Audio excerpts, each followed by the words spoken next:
My friend, you have met a terrible, terrible demise.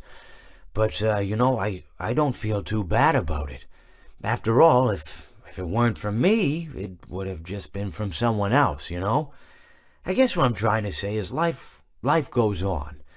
For everyone else, life goes on, not for you. You're dead. But that's neither here nor there. It reminds me of one summer day in the park. I was having just a delightful picnic with my good friend Orville. And I said to him, Orville, I have a story. And he said to me, what's the significance of the story? And I said to him, Orville, not every story has to have significance, you know? Sometimes a story is just a story. If you try to read into every little thing and find meaning in everything anyone says, you'll just drive yourself crazy. I had a friend do it once. Wasn't pretty. We talked about it for years. And not only that, but you'll likely end up believing something you shouldn't believe and thinking something you shouldn't think, or assuming something you shouldn't assume, you know? Sometimes, I said, a story is just a story. So just be quiet for 1 second of your life and eat your sandwich, okay? Of course, it was only then I realized I'd made sandwiches, and poor Orville was having such difficulty eating it. Elephants have those clumsy hands, you know? Actually, I suppose that's the problem. They don't have hands at all, do they? They're all feet. I couldn't imagine someone asking me to eat a sandwich with my feet.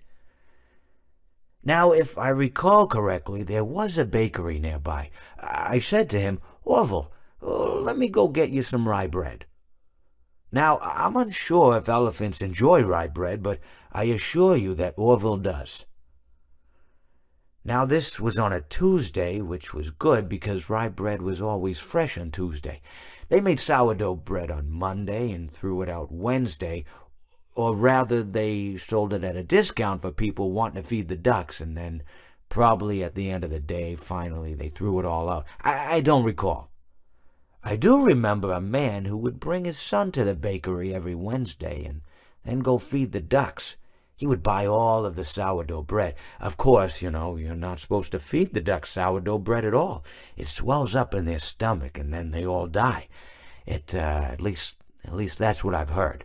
I never saw any ducks die myself, but I did notice a substantial decrease in the duck population over the course of a few years.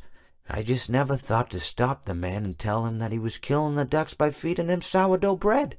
And if you want my opinion on the matter, and I told Orville this as well, if you want to feed ducks, or birds, or any kind for that matter, it's best to buy seed. I mean, when you think about it, breads of any sort don't occur in nature.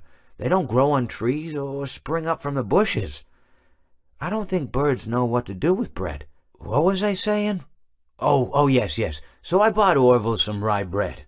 What a fine day it was.